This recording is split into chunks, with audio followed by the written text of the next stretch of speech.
এই পৃথিবীর সব সাগরের পানি যদি কালি হয়, গাছের পাতা যদি খাতা হয়, সাগরের পানি নিয়ে গাছের পাতার মধ্যে আল্লাহর প্রশংসা সুবহানাল্লাহ আলহামদুলিল্লাহ লিখতে লিখতে আমাজন জঙ্গল, আফ্রিকার জঙ্গলের সব গাছের পাতা যদি শেষ করে দেই, সাগরের সব কালি যদি শেষ করে দেই, আল্লাহর প্রশংসা করা শেষ হবে?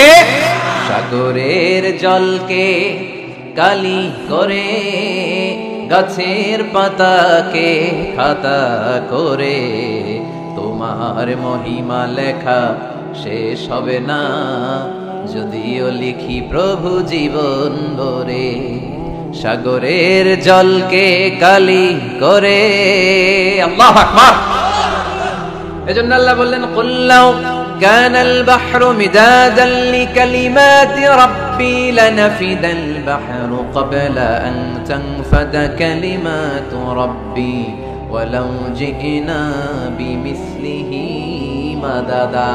সাগরের সব পানি যদি কালি হয়ে যায়, এই কালি দিয়ে আল্লাহর প্রশংসা লিখতে শুরু করলে সাগরের পানি শেষ, কিন্তু প্রশংসা শেষ হবে নাকি?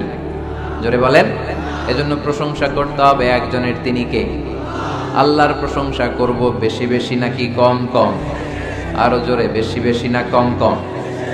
আল্লাহর প্রশংসা করতে হবে বেশি বেশি। আল্লাহ রাসূল সাল্লাল্লাহু আলাইহি ওয়াসাল্লাম মসজিদে নববীতে ইমামতি করছেন, আল্লাহু আকবার। কেরাত পরে রুকুতে গেলেন, আল্লাহু আকবার। রুকু থেকে উঠে সামি আল্লাহু লিমান হামিদা পড়লেন। পেছন থেকে সব সাহাবারা বলল রব্বানা ওয়ালাকাল হামদ, কিন্তু একজন সাহাবা অতিরিক্ত বাড়িয়ে পড়তে আরম্ভ করলো, হামদান কাসীরান তাইয়িবান মুবারাকান ফীহি। চারটা বাক্য অতিরিক্ত, কোন সাহাবী পড়ে না, উনি পড়ল। ফিসফিস আওয়াজে পড়াতে রাসূলুল্লাহ সাল্লাল্লাহু আলাইহি ওয়াসাল্লামের কানে আওয়াজটা আসলো। নামাজ শেষে আল্লাহ রাসূল সাল্লাল্লাহু আলাইহি ওয়াসাল্লাম বললেন, আমি যখন রুকুতে দাঁড়িয়ে পড়েছি রব্বানা ওয়ালাকাল হামদ, তোমাদের পড়ার কথা, আমি যখন পড়েছি সামি আল্লাহু লিমান হামিদা, তোমাদের পড়ার কথা রব্বানা ওয়ালাকাল হামদ, কিন্তু দেখলাম কে যেন একজন পড়েছো হামদান কাসীরান তাইয়িবান মুবারাকান ফি। কে পড়েছো? আমি তো কখনো এটা তোমার শিখাই নাই। কই পাইলা? কে? বয়াত কেউ দাঁড়ায় না। রাসূল সাল্লাল্লাহু আলাইহি ওয়াসাল্লাম অভয় দিলেন। এরপর একজন হাত তুলছে, আমি। তুমি কোত্থেকে পেলে? আমি তো শিখাইনি। সে বলতে আরম্ভ করলে, ইয়া রাসূলুল্লাহ, আল্লাহর প্রশংসা কম কম করলে আমার ভালো লাগে না, আমার করতে চাই, মনে চায় বেশি বেশি, এজন্য আমি বেশি বেশি করছি, নিজ থেকে বাড়িয়েছি। রাসূল সাল্লাল্লাহু আলাইহি ওয়াসাল্লাম বললেন, ভয় পেও না, তুমি তো দেখো নাই বিদআতান ওয়া সালাসিনা মালাইকা ইয়াবতাদিরুনা হা আইয়ুহুম ইয়াকতুবুহা আউয়াল। তোমরা নামাজরত অবস্থায় দেখোনি, আমি দেখেছি তোমার এই অতিরিক্ত তাসবিহ, চারটা তাসবির সওয়াবটা 30 জনেরও বেশি ফেরেশতা কে কার আগে আল্লাহর আরশে পৌঁছে দিবে, এ নিয়ে ফেরেশতারা আকাশে প্রতিযোগিতা করছিল। এজন্য আল্লাহর প্রশংসা চলবে কম কম না বেশি বেশি? আলহামদুলিল্লাহি রাব্বিল আলামিন। সকল প্রশংসার মালিক হচ্ছেন আল্লাহ তাআলা, তিনি হচ্ছেন রাব্বিল আলামিন। আমার আল্লাহর একটা চমৎকার নাম হচ্ছে রব। আল্লাহর নাম কি? কবরের প্রথম প্রশ্ন কি? আমরা উত্তরে কি বলবো? আমাদের রব কে? আবার আমরা যখন রুকুতে যাই, রুকুর তাসবিতে রবের নাম আছে না নাই? সুবহানা রাব্বিয়াল আযীম। সিজদায় যখন যাই তখন রব নাই? সুবহানা রাব্বিয়াল আ'লা। আবার আমরা যখন অন্যায় করে ফেলি, ভুল করে ফেলি, নফসের উপরে জুলুম করে ফেলি, তখন যেই দোয়াটা পড়ি, ওই দোয়ার শুরুতেও রবের নাম আছে না নাই? দোয়াটা পড়েন, রব্বানা যালামনা আনফুসানা ওয়া ইল্লাম তাগফির লানা ওয়া তারহামনা লানাকুনান্না মিনাল খাসিরিন। আবার যখন আমাদের জ্ঞানের দরকার, আল্লাহর কাছে জ্ঞান চাই, বিদ্যা চাই, ওই দোয়ার শুরুতেও রবের নাম আছে না নাই? রব্বি জিদনি ইলমা। আওয়াজ করে পড়েন, রব্বি জিদনি ইলমা। ও আল্লাহ, জ্ঞান বাড়িয়ে দাও। জ্ঞান বাড়িয়ে দেয় কে? তার মানে সব জায়গায় রবের নাম আছে না নাই? আমার আল্লাহর একটা চমৎকার নাম হচ্ছে রব। আল্লাহর নাম কি? সবাই বলেন। এত 1 লক্ষের মতো মানুষ হবে এখানে, হবে না? 1 লক্ষের বেশি হবে। তো সবাই যদি আল্লাহর নামটা আওয়াজ করে নিতেন, এরকম আওয়াজ হতো। আল্লাহর নামগুলো খুব ভালোবাসার সহকারে নেবেন। আল্লাহর একটা নাম হচ্ছে রব। চিল্লায় বলেন, কি নাম? রব। রব কাকে বলে? যার যখন যেটা যতটুকু দরকার, তাকে তখন সেটা ততটুকু, যিনি ফরিয়াদ করার আগেই দিয়ে দেয়, তার নাম রব। আবার খেয়াল করে বুঝেন, যার যখন যেটা যতটুকু দরকার, তাকে তখন সেটা ততটুকুই চাওয়ার আগে যিনি দিয়ে দেয়, তার নাম রব। মায়ের পেটের ভেতরে যে আমরা ছিলাম, এখন যত বড় এত বড় হইতেছিলাম না? কতটুকু ছিলেন? হ্যাঁ, একটু কেউ দেখাইতেছে একটু একটু ছিলা, আরো ছোট তো ছিলাম, এতটুকু ছিলাম, এতটুকু আরো ছোট। রক্ত চোষা জোকের মতো মায়ের জরায়ুর দেয়ালে আমরা লেপ্টে ছিলাম।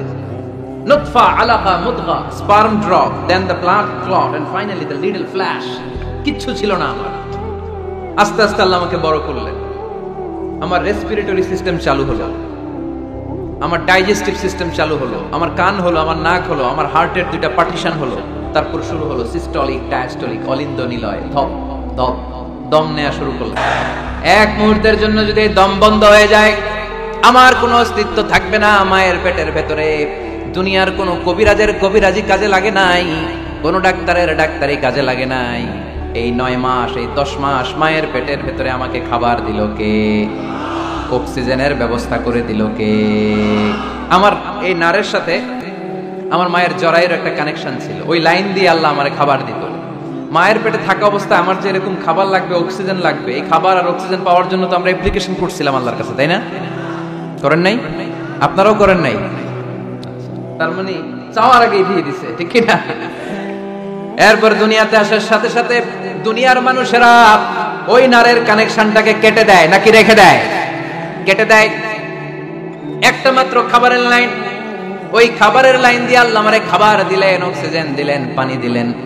দুনিয়ায় আসার সাথে সাথে দুনিয়ার মানুষেরা কেটে দেয়। কেটে দেওয়া মাত্রই নবজাতক সন্তান ওয়া ওয়া করে কান্না শুরু করে দেয়, ঠিক কিনা?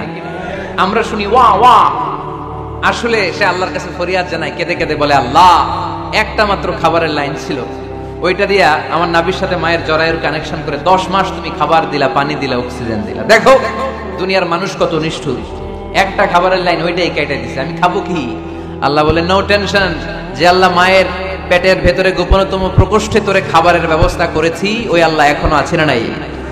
খাবারের লাইন ছিল একটা, ওইটা কেটে দিয়েছে।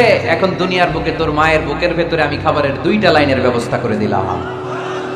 চাওয়ার আগে যার যা লাগে যিনি দিতে পারেন তার নাম রব। দুনিয়াতে এসে মায়ের বুকের দুধ খেতে শুরু করলাম। দুধ খাইতে কি দাঁত লাগে? দাঁত লাগে না, দাঁত দেয়ও না।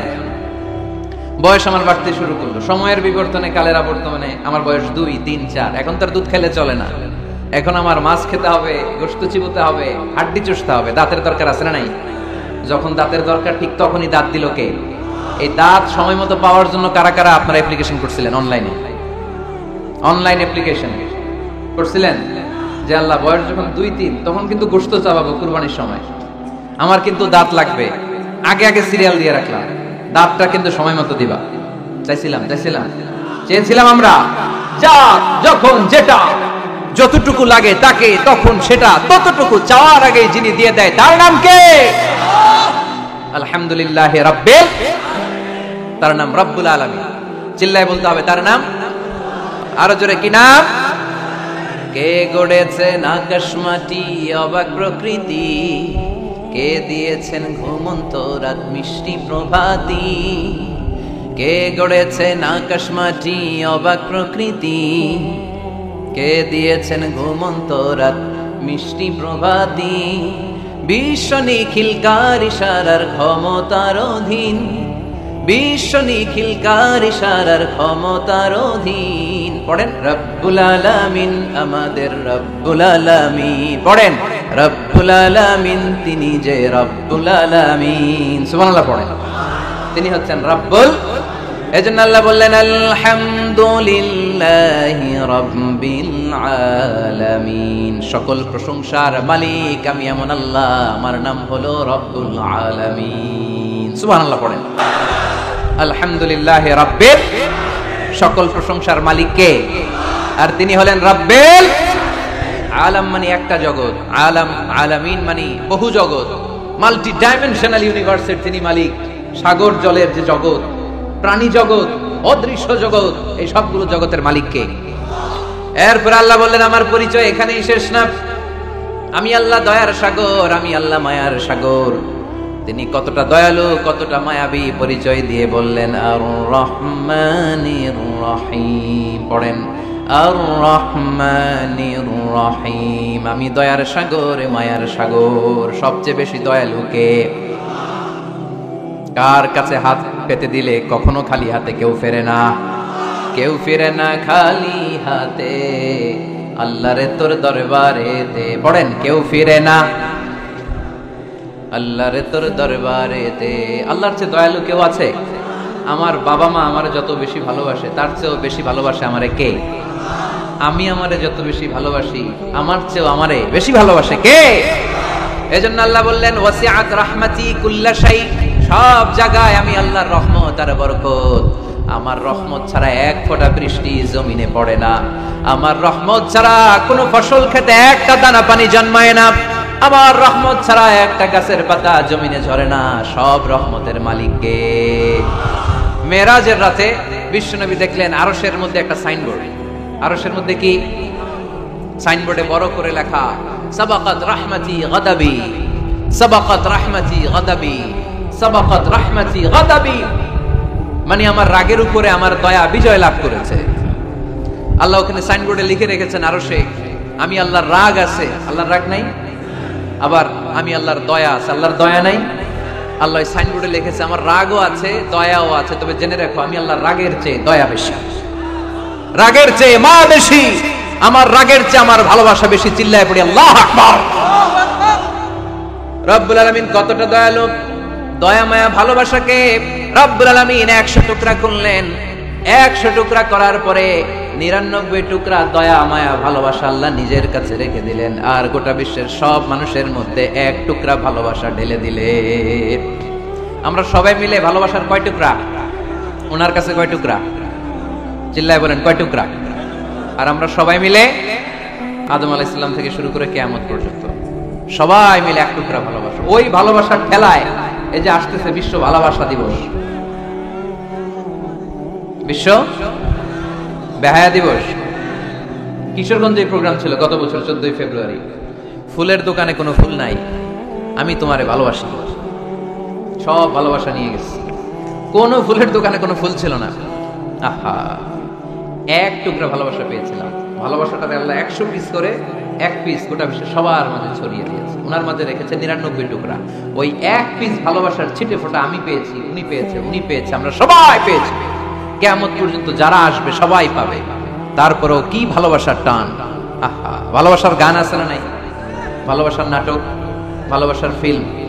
আহা, এই ভালোবাসার জন্য আত্মহত্যাও করে, আছে না নাই? সালমান শাহ মইরা গেছে, এই দেশের কয়েকটা মেয়ে গলায় রশি ঝুলাই দিল। সালমান শাহ কি তোর খালু? তো সালমান শাহ মরছে, তুই মরবি কেন? কত বড় ফোড়া কপাল! কারণ ভালোবাসে ওনারে। 1 ফোঁটা ভালোবাসার ছিটে ফোঁটা তুমি পেয়েছো। ছোট্ট মেয়েটা রাতে ভাত খায় না, আম্মু খাও, বলে না, আব্বু অফিস থেকে আসুক, আব্বুর কোলে বসে একসাথে খাবো। ওই ছোট্ট বাচ্চাটার হৃদয়ে বাবার জন্য ভালোবাসা ঢুকাই দিল কে? চিল যখন মুরগির বাচ্চা ছু মেরে নিতে আসে, মা মুরগিটা জানে জীবনেও চিলের হাত থেকে বাঁচাতে পারবে না, তারপরে লাফ দিয়ে যুদ্ধ করতে যায়। ওই ছোট্ট মুরগির ছানাটার জন্য মা মুরগিটার হৃদয়ে ভালোবাসা ঢুকাই দিল কে? বন্যার পানিতে আমি নিজে পত্রিকার হেডিং এ পড়েছি, বাচ্চা বেঁচে গেল, মরে গেল মা। বালতির মধ্যে বাচ্চাটারে তুলে মা পানি খাইতে খাইতে, গলা পানি, পানি খাইতে খাইতে শেষ, নাকের উপরে পানি উঠে গেছে, মা শেষ। কিন্তু বালতির মধ্যে বাচ্চাটা ছিল, বাচ্চাটারে শক্ত করে ধরে রেখেছিল বালতিটা, বাচ্চা মরে নাই। আহা, এই বাচ্চাটার জন্য এই মায়ের হৃদয়ে ভালোবাসা ঢুকাই দিল কে?